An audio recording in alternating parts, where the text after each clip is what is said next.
بسم الله الرحمن الرحيم كل وناكسنا قيارتا نلا سعوتا إدلكين با ميل كستوا جوكتان في دوناكسان أيان إدلان نحي وكوبي توانكا نوفمبر سنة كاللباكون شاني لباتان قضبضا عن إذين كوغو هيا تبنتان برنامجكا قبناها بروشو كمد نقونا يانا وحا كمدا madaxweynaha wadanka Syria Ahmed Sharac ayaa lagu soo warramaya laba jeer inuu ka badbaaday isku day qaarajina iyadoo wakaalada wararka Reuters ay soo bandhigtay arrin la yaab leh oo ka dhacday qaybo kamid ah gudaha wadanka Syria dawladda ayaa sheegtay in arrimahaasi ay jiraan balse waxa lagu eedeeyay mid kamid ah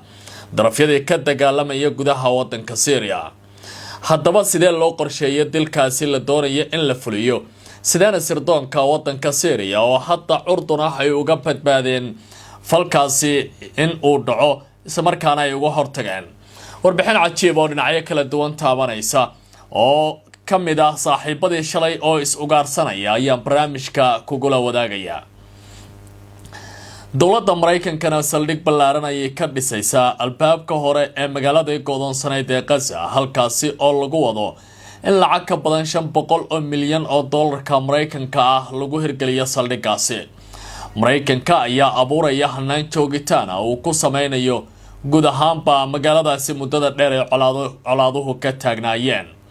dowlka Netanyahu hadda ma waxa bedelaya Trump warbaan idinkaga haya arrintaas oo aan ku lafaguri doonaa ra'iisul wasaaraha Israel Benjamin Netanyahu waxa uu sheegay in marnaba uusan aqbali doonin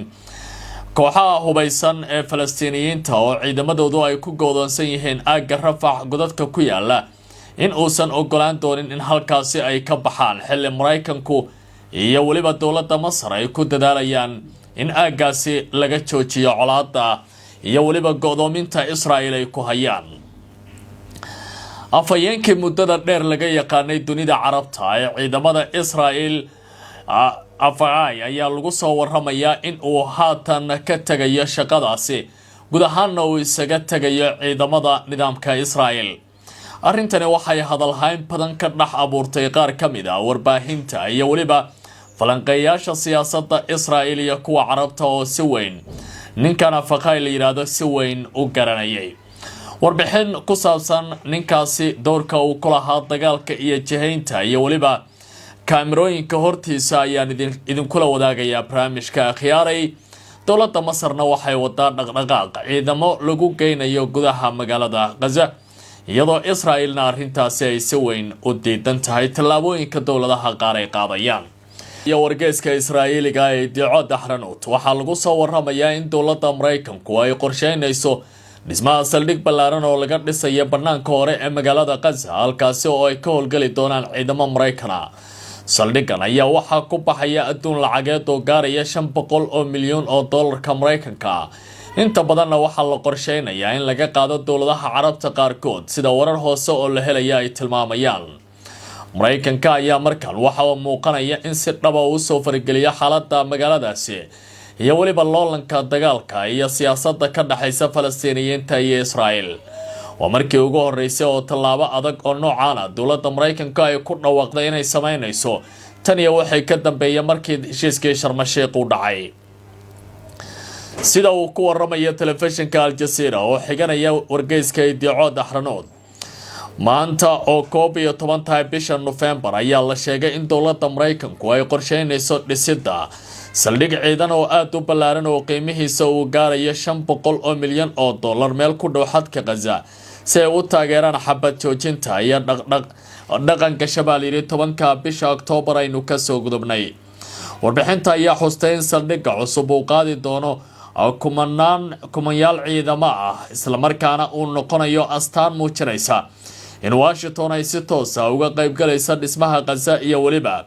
guud ahaanba xalinta khilaafka ba'an ee ka dhaxeeya Falastiiniyiinta iyo Israel sida ay tilmaamayaan ilaha amni iyo kuwa diblomaasiyadeed ee la hadlaya warbaahinta mas'uuliyiin Israa'iili ayaa sheegay in saldhigga laga yaabo in loo adeegsado ciidanka caalamiga ee nabad ilaalinta ee la filayo in golaha ammaanka ee qaramada midoobay uu ansixiyo inta la sugayo baliri xabad joojinta ka soconaysa magaaladaasi go'doonsan warbixinta ayaa inta ku daraysa in mas'uuliyiin Mareykan ay toddobaadkii la soo dhaafay ka wada hadleen qorshaha xukuumadda iyo ciidamada Israel isla markaana ay wali joogaan ciidamada Mareykanka gudaha Israel meelo kooban oo kamid ah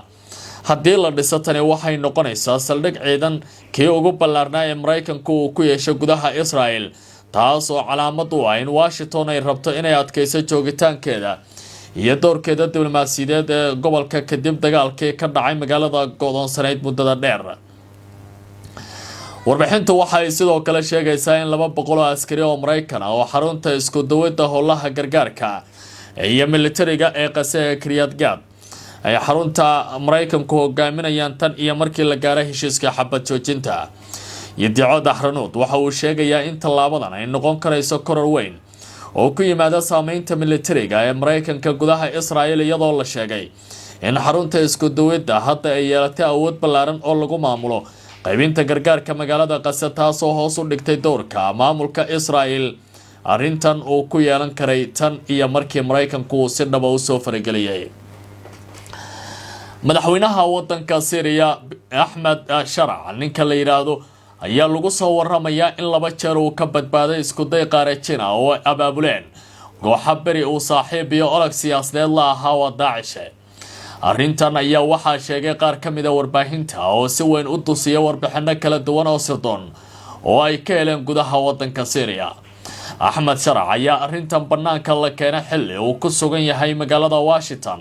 isla markaana halkaasi kulamo uu kula yeeshay madaxda ugu sareysa dowladda Mareykanka Ahmed Sharac ayaa waxaa la sheegay mid ka mid ah isku dayada la doonaya in lagu qarajiyo inay ahayd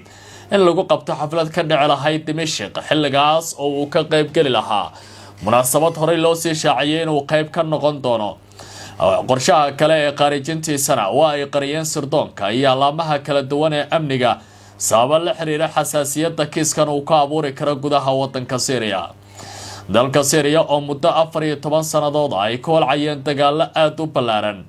oo kumanyaal qof ay ku dhinteen ayaa wararku waxa ay tilmaamayaan haatan inay ka socdaan isbedel xoog leh Sharac ayaa ku dadaalaya sidii Syriyaanka uu isugu soo dhaweyn lahaa isla markaana kooxaha hubaysan ee gudaha wadankiisa ku wada sugan oo midba aragtideeda ku qancin lahaa hase ahaatee markii ugu horeysay ayaa wasaaradda warfaafinta iyo aqalka looga taliyo Dimashq labadaba ku dhawaaqeen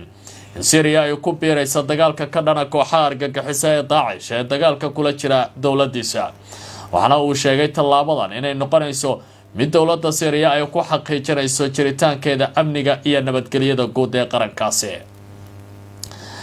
Ra'iisul Wasaaraha Israel Benjamin Netanyahu markii ugu horeysay waxa uu daboolka ka qaaday diidmada ku saabsan warar maalmihii ugu dambeeyay isu soo taraya oo ku saabsan in uu aqbalay in godadka xayiraadda lagu hayo ay ku jiraan dagaalyahanada Falastiiniyiinta ee aagga Rafah la baneeyo arrintan ayaa waxa uu ku tilmaamay war ka soo baxay xafiiskiisa waxba kama jiraan isla markaana ay diyaar u tahay Israel inay sii wado dagaalada ugu dambeeyay xafiiska ra'iisul wasaaraha Israel Benjamin Netanyahu ayaa salaasada maanta beeniyay wararka sheegaya in uu bilaabay Mareykanka in uu ogolaanayo ballan qaaday Mareykanka inuu ogolaanayo dagaalyahanada Hamas ee ku xayiran godadka Rafah in ay si nabad ah uga baxaan bayaan ka soo baxay xafiiska Netanyahu ayaa yimid kadib markii hogaamiyaha xisbiyada Israel qaarkood ay ku dhaliileen in Netanyahu uu ballan qaaday in Mareykanka uu sii deynayo dadkaasi ay ku tilmaameen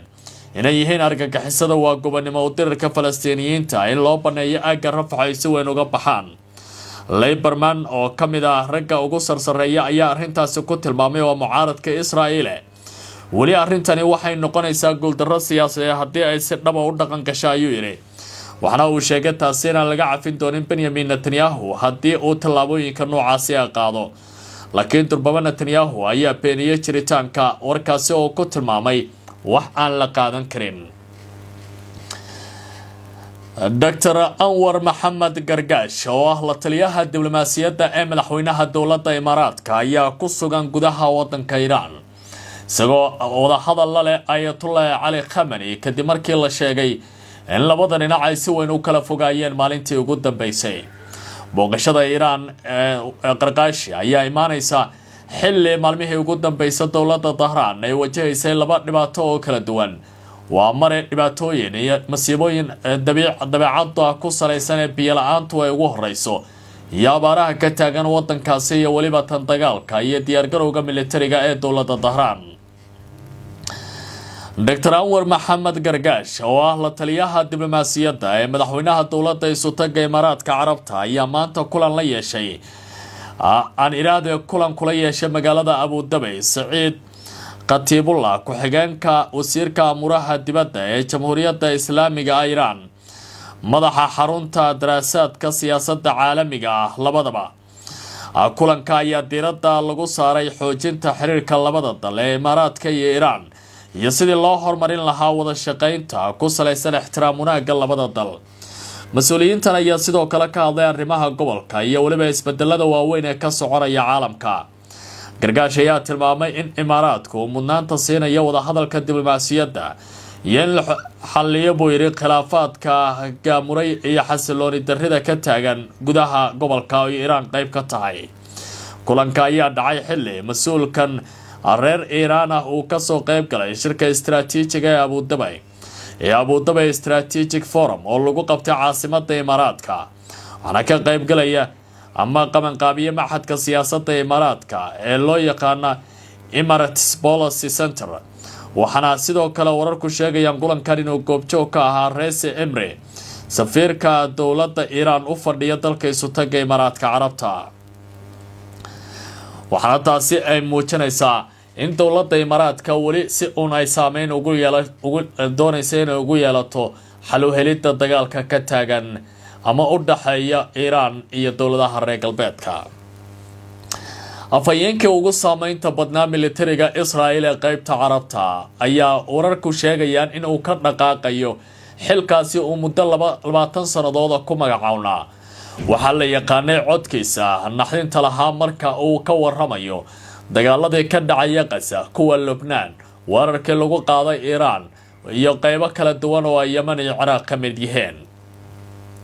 sida uu daabacay wargeyska lagu magacaabo Macaarif ee Israel ayaa sheegay in afhayeenka ciidamada Israel ee ku hadlaya luqadda Carabiga Afaqay Atriji uu ku dhawaaqay in uu ka fariistay shaqadiisii militariga kadib ku dhawaad 20 sano oo adeega ciidamada uu ku soo jiray. Adracay ayaa si weyn uga soo muuqanaya warbaahinta iyo baraha bulshada labadii sano ee la soo dhaafay, waxaana caan uu ku ahaa dunida Carabta isagoo fariimo u marinaya digniina xilliyadii ay soconayeen dagaalada Gaza iyo Lebanon labadaba. isagoo ka qayb galaya ololaha ciidamada Israel ee warfaafinta ayaa lagu sheegay inuu door muhiim ah ka lahaa arrimaha la xiriira istiraatiijiyada ciidamada. sidoo kale waxaa laga yaqaanay fariimihii uu diri jiray dalalka Lebanon, Syria, Yemen, Ciraaq iyo Iran, taasoo dalal badan u arkeen isku day Israel ay ku doonayso inay saameyn ku yeelato warbaahinta gobolka oo ay kula loolanto arrimaha saameynta afkaarta iyo shacabka. sida uu sheegay wargeyska Macaarif, ciidamada Israel ayaa hadda bilaabay raadin rasmi ah oo doonaya bedelkii ninkaasi, iyadoo ilaa iyo hadda la sheegay in la hayo 3 musharax oo lagu wado in ay maraan tijaabooyin ay ku jiraan imtixaanka kaamirooyinka hortiisa si loo qiimeeyo kartidooda warbaahinta hadalka iyo doodaha ay u leeyihiinba.